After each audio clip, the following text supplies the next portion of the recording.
এবার আমেরিকা ও ব্রিটেনের বিরুদ্ধে শুরু হলো ইরানের অ্যাকশন। দেশ দুটির উপর নিষেধাজ্ঞা দিয়েছে তেহরান। গতকাল বৃহস্পতিবারে ঘোষণা আসে, গাজায় ইসরায়েলি সেনাবাহিনী যে নির্বিচার হামলা চালাচ্ছে তাতে মদদ দিচ্ছে দুটি দেশ। আর শুরু থেকেই ফিলিস্তিনিদের পক্ষে উপসাগরীয় দেশ ইরান। অভিযোগ রয়েছে, তেহরানের অস্ত্র আর প্রশিক্ষণ পেয়ে ইসরায়েলের নজিরবিহীন হামলা চালিয়েছিল ফিলিস্তিনের স্বাধীনতাকামী সংগঠন হামাস। সেই সব যোদ্ধাদের নির্মূলের নামে গাজায় নির্বিচার হত্যাকাণ্ড চালিয়ে যাচ্ছে তেল আবিব, যার বলি হতে হয়েছে 34,000-এর বেশি নিরীহ ফিলিস্তিনকে। ইহুদি সংখ্যাগরিষ্ঠ দেশটির এমন অপরাধকে অন্ধভাবে সমর্থন করে আসছে লন্ডন ও ওয়াশিংটন। ফলে দেশ দুটির বিরুদ্ধে অ্যাকশনে গেল ইরান। বার্তা সংস্থা এএফপি এক প্রতিবেদনে জানিয়েছেন, মার্কিন ব্রিটিশ কর্মকর্তাদের উপর নিষেধাজ্ঞা আরোপ করেছে ইরান। বিশ্লেষকরা বলছেন, কূটনৈতিকভাবে দেশ দুটিকে অপমান করতেই ইরানের এমন চতুর কৌশল। এর মাধ্যমে নিষেধাজ্ঞাকে হাস্যকর জিনিসে রূপান্তর করতে চাইছে মধ্যপ্রাচ্যের প্রভাবশালী এই দেশটি।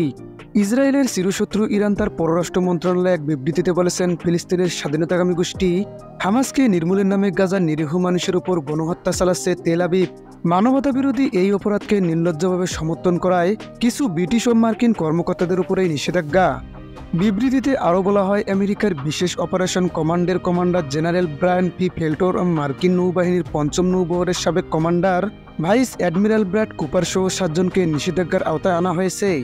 নিষেধাজ্ঞার বিষয়ে ইরানের পররাষ্ট্র মন্ত্রণালয় জানিয়েছেন, যুক্তরাজ্যের প্রতিরক্ষা secretary of state grant Shapps, British সেনাবাহিনীর কৌশলগত কমান্ডের কমান্ডার জেমস হকেনহুল ও লোহিত সাগরে যুক্তরাজ্যের রয়্যাল নেভিকে নিষেধাজ্ঞার লক্ষ্যবস্তু করা হয়েছে।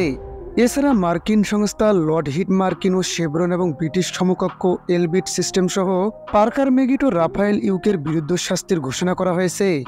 মন্ত্রণালয় বলেছেন, নিষেধাজ্ঞার মধ্যে রয়েছেন ইরানের আর্থিক ও ব্যাংকিং ব্যবস্থায় অ্যাকাউন্ট ও লেনদেন ব্লক, ইসলামী প্রজাতন্ত্র ইরানের এখতিয়ারের মধ্যে সম্পদ ব্লক এবং সেই সঙ্গে ভিসা প্রদান ও ইরানের ভূখণ্ডে প্রবেশ নিষিদ্ধ করা।